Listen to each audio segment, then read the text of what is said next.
le damos los buenos días a Álvaro Campana y le agradecemos por estar presente el día de hoy en Caja de Resonancia. Álvaro, muchísimas gracias. Muy buenos días. Muy buenos días, ¿cómo estás, Fernando? Y muy contento de poder estar en Caja de Resonancia. Bueno, han pasado apenas algunas horas, algunos días de las elecciones generales y para diputados y congresistas, senadores. ¿Cuál es tu primera impresión? ¿Cuál es el primer análisis que te provoca? Los resultados todavía inciertos en el segundo lugar, pero ¿cuál es la impresión de estas elecciones? ¿Cuál es tu análisis sobre los resultados que se vienen viendo, que se vienen obteniendo? A ver, considero que las tres tendencias fundamentales que hemos visto desde el inicio de esta crisis de régimen, que empieza el 2016 aproximadamente, están sobre la mesa, interactuando. La ultraderecha buscando asegurarse y controlar el poder aún a riesgo de seguir agudizando la propia crisis, ¿no es cierto? Deslegitimando sus propias instituciones.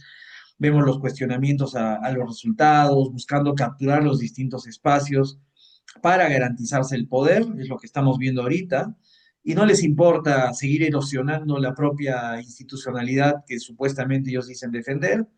Hemos visto a un sector progresista que se plantea pues cambios en el marco de lo que tenemos ahora, que también ha resucitado, ¿no? Después de haber vivido una polarización muy grande en los años pasados, pues hay un sector de la población que parece buscar cosas más viables, entre comillas, después de lo que significó el gobierno trunco de Castillo.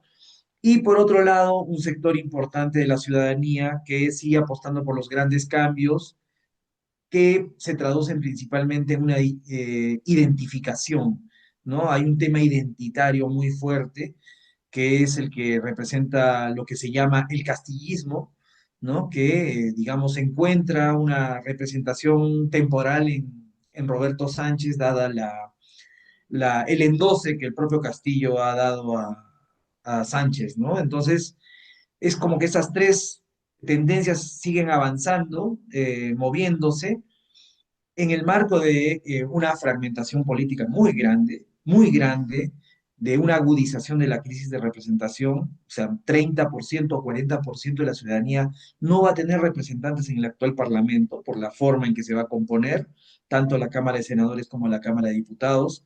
Si uno ve los resultados en este momento, ganan votos blancos y nulos. O sea, le ganan a Keiko Fujimori la votación y le ganan a Sánchez o a López Aliaga, ¿no? Entonces, eso es también un indicador del que nadie está hablando. Hay más votos blancos y viciados que votos por Keiko Fujimori, digamos, ¿no? Y además, a esta segunda vuelta pasan fuerzas con reducidos porcentajes, ¿no? Que supuestamente, digamos, van a legitimarse en el marco de una segunda vuelta donde recibirán una u otra respaldo. Ahora, no sabemos cómo va a quedar la segunda vuelta. Estamos en medio de todo, de esa trifulca, porque eso es una trifulca, y podemos tener dos escenarios, ¿no? Uno en el que pase Sánchez a la segunda vuelta, cosa que será muy resistida por la derecha de López Aliaga y la derecha en general, yo creo.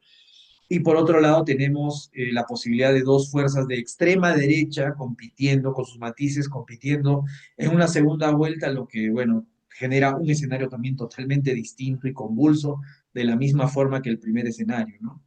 Álvaro, una de las cosas que también se pueden deducir de los resultados que estamos viendo, además de lo que tú señalas y con lo cual concuerdo, es que muchas organizaciones del pacto mafioso han sido barridas y han perdido inclusive su inscripción electoral. Estamos hablando, por ejemplo, de Alianza para el Progreso, estamos hablando de Podemos, de Somos Perú, de Acción Popular y de Perú Libre, ¿no? Pero sin embargo, dos de estas organizaciones del pacto mafioso, una de ellas Fuerza Popular y la otra Renovación Medieval, continúan. Una en el primer Ujú. lugar y la segunda es pugnando a ver si entra en la segunda plaza para la segunda vuelta. ¿Por qué no se ha podido, ¿no?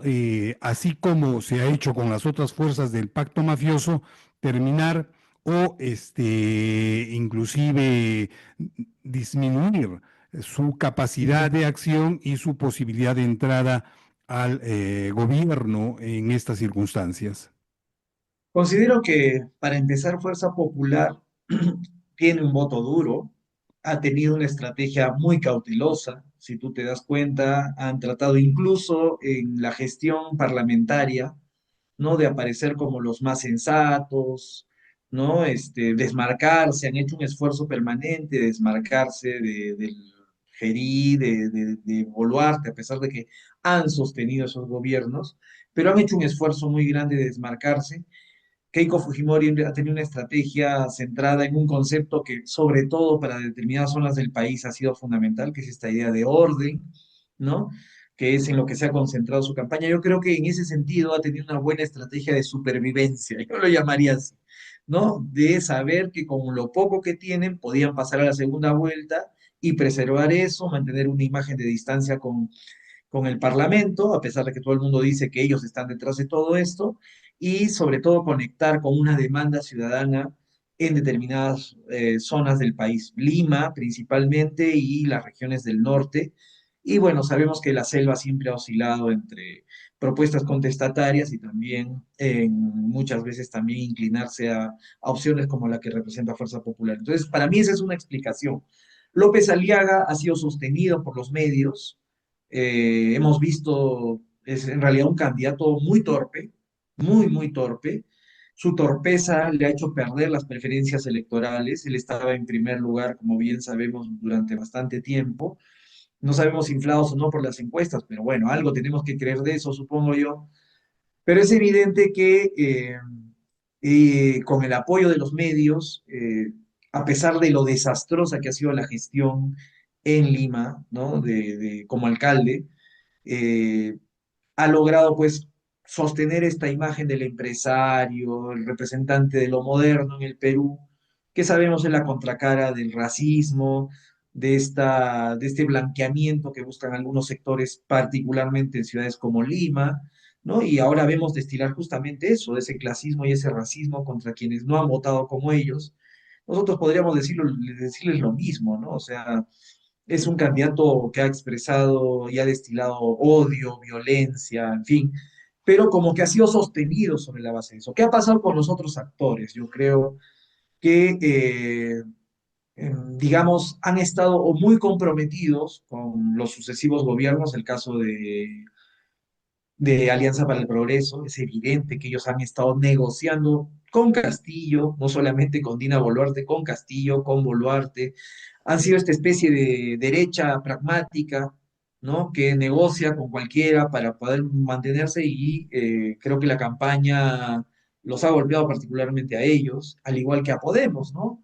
Podemos también ha sido poco consistente en, digamos, construir una imagen que se desmarque de esto, ¿no? O sea, yo creo que ahí hay un problema también de estrategia política, pero han terminado en esta bolsa donde también están APP, Podemos y Perú Libre, ¿no? Perú Libre, bueno, evidente, han hecho el juego tontos útiles, es evidente, ¿no? En su afán Mm. también de sobrevivir, pero es evidente pues lo que han hecho, ¿no? Cuáles han sido sus compromisos con el pacto mafioso y creo que eso finalmente los ha terminado de derrumbar, ¿no? Entonces han quedado en esta carrera como representantes de la extrema derecha y de la derecha en general, estos dos partidos. Hay un centro liberal progresista, si se quiere, que es el que ha quedado con eh, Nieto principalmente y López Chao, diría yo. Y finalmente también tal vez este voto más pragmático, más centrista, lo ha terminado captando principalmente Obras, ¿no? Con Ricardo Bello, ¿no? Yo lo veo así. Esa podría ser una explicación para tratar de entender por qué Fuerza Popular y Renovación Medieval están pugnando por la segunda vuelta, particularmente Renovación Medieval todavía, ¿no? Ahora, como señalabas tú, se abren dos alternativas mirando esto desde la perspectiva electoral. Una, que pasen a segunda vuelta Keiko Fujimori y Roberto Sánchez de Juntos por el Perú. Y la otra, que pasen a segunda vuelta Keiko y López Aliaga. ¿Cómo tú verías estas posibilidades? ¿Cómo tú ves estas alternativas diferenciándolas una de la otra? A ver, para empezar, es evidente que la extrema derecha, como te decía al inicio, particularmente ahora Renovación Popular, ha intoxicado el ambiente político electoral, ¿no?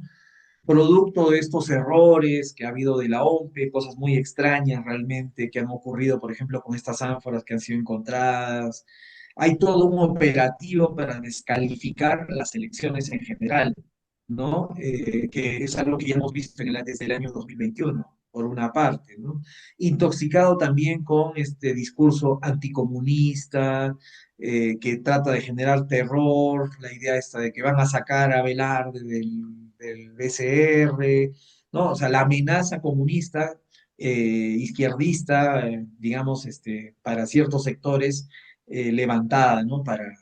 Para generar un clima como el que estamos viviendo actualmente. Entonces tenemos por un lado esta erosión de la legitimidad de las propias instituciones y levantar esta amenaza anticomunista, que es evidente y impiden pues que vivamos un proceso electoral más racional, de ideas, de propuestas, y donde más bien lo que vamos a tener sí o sí son barras bravas, ¿no? Enfrentadas a muerte, por decirlo de alguna forma. Entonces, ese es el marco y, digamos, planteándose los dos escenarios. Si Sánchez y Keiko Fujimori pasan a la segunda vuelta, tengo la impresión que puede repetirse el escenario que vivimos en 2021, donde se ganó con las justas, pero se ganó las fuerzas de izquierda, un gobierno que va a ser asediado. Sin embargo, considero que Sánchez no es Castillo. Tal vez ahí hay algunas diferencias. Creo que Sánchez es un tipo astuto. Yo diría por no decir otros calificativos, es un tipo políticamente astuto, ¿no? Cosa que no era Así Castillo, es. creo que le faltaba más experiencia, en fin, manejo, y tal vez pueda, si da los pasos correctos, digamos, poder eh, sostenerse mejor, ¿no? Poder armar, ojalá, una coalición, pero vamos a vivir un clima de polarización en esta segunda vuelta muy fuerte, donde seguramente Fuerza Popular apelará y la derecha en general se alineará apelando al racismo, como ya lo estamos viendo, ¿no? Ujú. Hablando contra el sur, hablando contra los pueblos originarios o las comunidades campesinas, ¿no? Estos sectores rurales que nuevamente le dan y han construido una alternativa. O sea, ellas son las que han construido lo que es JP. JP en muchos lugares del país no tiene ni siquiera candidatos, Así es. Y ¿no? ha ganado en votación. Exacto, y ha ganado en votación. Entonces eso nos dice mucho de cómo se mueve el electorado. Ese es un escenario, bueno, podría ganar Keiko también, ¿no? O sea, no podemos descartar ese escenario. Finalmente, para algunos sectores ha sido traumático lo de Castillo, pero también ha sido traumático para muchos sectores alinearse con Keiko contra Castillo. Entonces, eso les ha pasado factura a muchos sectores del progresismo, ¿no es cierto? Así es. Entonces, ese sería un escenario. El otro escenario es que vayan dos fuerzas de extrema derecha con votaciones pírricas, limitadas, donde se excluye aún más a un sector muy importante de la ciudadanía, de los territorios, particularmente podemos decir la sierra, porque Sánchez ha ganado en la Sierra Norte, ha ganado en la Sierra Sur, y no es poca cosa. Entonces, eso dejaría a todos estos votantes fuera del juego, frente y confrontados a dos opciones que no consideran suyas de ninguna manera. O sea, en Entonces, cualquiera de los dos casos, Álvaro, la crisis política va a continuar. En así una es. alternativa en donde Sánchez pase a la segunda vuelta y gane la segunda vuelta, vamos a tener un gobierno bastante débil, que mucho dependerá de la relación y las alianzas políticas y sobre todo las alianzas sociales que se tenga que hacer para poder mantenerlo. Claro, y ahí habría que preguntarnos si JP tiene esa capacidad, ¿no? O sea, si tiene la capacidad de construir realmente un bloque, ¿no? De gestar alianzas. Los que hemos sido en algún momento cercanos o aliados de JP, digamos, tenemos sobradas razones para no confiar, ¿no? En Sánchez, pero bueno, es el país el que está en juego y ojalá tengan la capacidad de gestar, de generar un bloque que permita gobernar para empezar y resistir lo que va a ser un asedio de la extrema derecha. Eso no me cabe la menor duda que va a existir y movilizar a los sectores sociales que se han identificado con Castillo y ahora han decidido crear a este personaje que es Sánchez, ¿no? Porque es una creación también del pueblo, de este pueblo insumiso que hay en el sur, que hay en principalmente en las Ujú. zonas andinas, y que también tiene sus demandas. O sea, lo que pasó con Castillo es que esas demandas no fueron satisfechas y se sintió que no fueron satisfechas porque se truncó el gobierno, ¿no? Más allá de que realmente el gobierno de Castillo iba o no a satisfacer esas demandas, ¿no? Se quedaron truncas, entonces la gente se quedó con la sensación, oye, impidieron que nuestras demandas fueran satisfechas. Entonces el gobierno va a tener una demanda también, si fuera Sánchez el presidente, va a tener una demanda, va a tener demandas muy concretas, Así es. urgentes, ¿no? Que estas poblaciones, estos sectores sociales van a exigir. Entonces, ese es el escenario que tendríamos con Sánchez, ¿no? Y como tú dices, estas elecciones no iban a resolver la crisis, ¿no? Es más, la van a agudizar como estamos viendo ahora, porque tenemos una derecha y unos poderes fácticos que no tienen ninguna disposición a negociar nada, Así es. Mm. a negociar ninguna transición, o sea, ellos prefieren meter bala, ya lo hemos visto, son capaces de hacerlo, son capaces de capturar las instituciones, son capaces de gestar golpes de Estado, no tienen ningún problema en hacerlo. Eso, ¿no? Álvaro, tú has sido parte fundamental en el sur y en el Cusco especialmente de lo que es la Alianza Venceremos, inclusive has sido candidato por dicha alianza.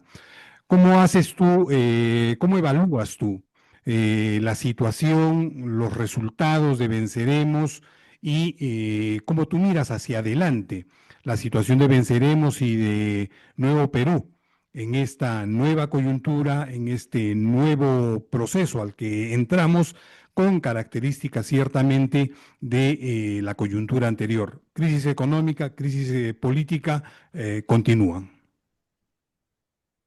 Es evidente que hemos sufrido una derrota fuerte, ¿no? Nos ha golpeado, nuestra votación ha sido reducida porque nos hemos quedado sin espacio. En medio de esta fragmentación política, el voto progresista que en algún momento nos acompañó se dividió entre Ahora Nación, entre el partido de Nieto, ¿no? Buen Gobierno, muchos de nuestros electores creo que se han ido por ahí. Y por otro lado, nosotros hemos buscado conectar también con los sectores populares y rurales que finalmente se han decantado principalmente por Juntos por el Perú, ¿no? Entonces, nos ha dejado eso sin un espacio político, producto también del desconocimiento de nuestra candidatura, y se ha buscado invisibilizar por todos los medios la candidatura de Ronald Atencio. Todo el mundo coincide en que tenemos una de las mejores propuestas programáticas. Realmente ha habido un trabajo muy interesante por ahí, pero esto ha ido contra nuestras expectativas. A ello habría que agregar desde mi punto de vista que sí ha habido fallos estratégicos, ¿no? Es evidente, o sea, digamos, se ha entendido muchas veces radicalidad y polarización con un lenguaje, desde mi punto de vista, grandilocuente, que no abonaba, ¿no? a algo que también busca el electorado, busca sensatez, cambios, pero sensatos. eh, Hay vectores que definen la votación de la ciudadanía, ¿no? El miedo y la esperanza. Cuánta esperanza y cuánto miedo puedas generar. Cambio y continuidad, ¿no? Qué cosas la gente quiere continuar. Siempre nos movemos un poco en eso, ¿no? En el caso del castillismo, que considero no tiene necesariamente un discurso radical, sino principalmente así un discurso identitario, pues ha Ujú. logrado captar eso, ¿no? Y nosotros más bien nos hemos ido por el lado de más racional, menos emocional, y nos ha costado mucho conectar con estos sectores. Entonces, para mí esa es la evaluación. Sin embargo, Venceremos es una propuesta seria, que tiene perspectivas de ser una propuesta muy seria para el país y logra sostenerse. Podemos asistir a un fracaso más de estos intentos frentistas, unitarios, ojalá que no ocurra, que nos han costado mucho, no a nosotros, no, pero le han costado al país.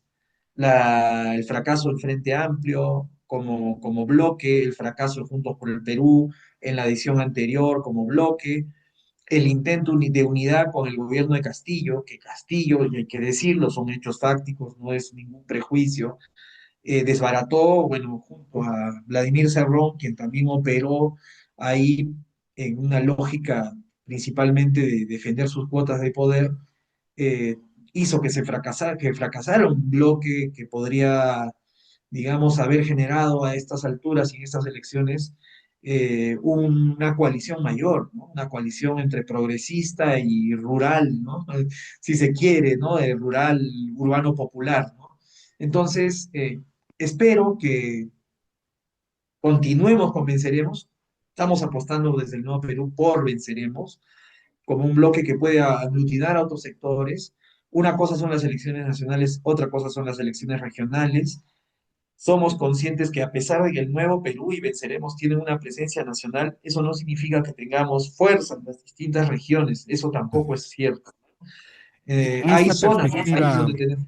Sí. y en esta perspectiva, Álvaro, ciertamente de repente todavía es prematuro, pero ampliar las alianzas o la alianza más allá de las fuerzas que hoy en día componen Venceremos, se está planteando, se está trabajando, se está analizando, se tienen algunas ideas al respecto desde el lado de Venceremos y de Nuevo Perú. Mira, desde el Cusco, te voy a hablar desde el Cusco porque ahora estoy cumpliendo más labores acá, estoy más en mi región, ¿no? Ya hace años que dejé un poco el espacio más nacional. Consideramos que nuestro proyecto político es un proyecto serio, que puede tener una continuidad importante, que queremos que sea un proyecto histórico, la base de un proyecto histórico, no somos los únicos para nada. Queremos ofrecerle una alternativa en estas próximas elecciones regionales y locales desde el Cusco, ¿no? A estos sectores que propugnan el cambio, que buscan mejorar las condiciones de vida de la ciudadanía, y esa va a ser nuestra apuesta en esta etapa, por lo menos desde el Cusco. A eso estamos apostando, ¿no? Habrá que hacer una evaluación nacional de cómo están nuestras fuerzas en otras regiones, las votaciones más importantes en medio de esta gran derrota, pero que son un piso que debemos considerar para ver cómo construimos y ampliamos nuestro bloque, son sin duda Puno y Cusco, donde hemos tenido mejores resultados, ¿no? Eh, pero bueno, habrá que identificar, hay lugares desde donde nosotros tenemos que fortalecernos. Esta campaña nos ha servido para poder acercarnos nuevamente a otros sectores sociales, ¿no? Finalmente, incluso hay votos cruzados, seguramente, terminaron votando por obras, por ejemplo, ¿no? ¿Por qué la gente opta por obras? O Ahora Nación, que tal vez ha sido lo más orgánicamente consistente, porque sabemos que en Ahora Nación ha estado construcción civil, aunque no han tenido los resultados que esperaban. En el caso del Cusco, me parece que su candidato no ha tenido lo que ellos esperaban, es una votación bastante baja, pero hay, digamos, distintos sectores políticos que sí le dan una organicidad a Ahora Nación, y JP es más bien el como podríamos decir, una ola, ¿no? Una ola que, en fin, no tiene mucha estructura. Entonces, esas son las condiciones y veamos cómo nos relacionamos con estos proyectos políticos para esta campaña regional, Regional. que bueno, va a ser también importante, pero bueno, todas las fuerzas también están como obligadas a participar. Entonces, la fragmentación política continúa. Habrá que ver si se logran construir alianzas o no. Esa debería ser nuestra apuesta, pero bueno, ya digamos, los tiempos también se han acelerado y hay que presentar listas, estamos en medio de ya las elecciones primarias. Tenemos un sistema político que no favorece, no promueve, no incentiva la construcción de alianzas políticas. Hay que ser muy sinceros en eso, ¿no? Y Ujú. desde este espacio es que tenemos que empezar a interpelar también al país. O sea, tenemos una descentralización con límites clarísimos, Así es. tenemos un Estado que no tiene capacidad de gestionar, o sea, mira, recorriendo la región del Cusco, no vemos hospitales que no se terminan de construir hace más de 10 años, 14 años en distintas Mm. provincias. las vías son un desastre total. Hay provincias importantes como la Convención que definitivamente están abandonadas, o el propio corredor minero, las provincias altas. Y no es un problema solo de gestión, no es un problema solo de gobierno, hay un problema mayor. Entonces tenemos que ser capaces de poner eso sobre la mesa, sobre la base de necesidades concretas e interpelar desde aquí al país completo también, ¿no? Veremos también cómo se desenvuelve este escenario más nacional, que va a estar principalmente centrado en la instalación del nuevo gobierno, que veremos cómo llega, y ahí también habrá que ver cómo jugamos nuestras cartas, ¿no? Bueno, Álvaro, muchísimas gracias por haber estado el día de hoy aquí en Caja de Resonancia y más adelante seguiremos conversando acerca de la situación nacional y obviamente los problemas regionales, que no solamente son del Cusco, sino tratando de buscar una mirada más macro regional de la gran región del sur. Muchísimas gracias, Álvaro. No, gracias a ustedes. Realmente me parece muy importante el esfuerzo que están haciendo con este programa que ya es sostenido, ¿no? Y con este espacio de reflexión política que tienen, que este laboratorio me parece una experiencia muy, muy importante. Así que con mucho gusto nos veremos en otra ocasión y seguramente podremos desarrollar formas de colaboración también para trabajar conjuntamente. Gracias, Fernando. Que así sea. Gracias a ti, Álvaro. Chao.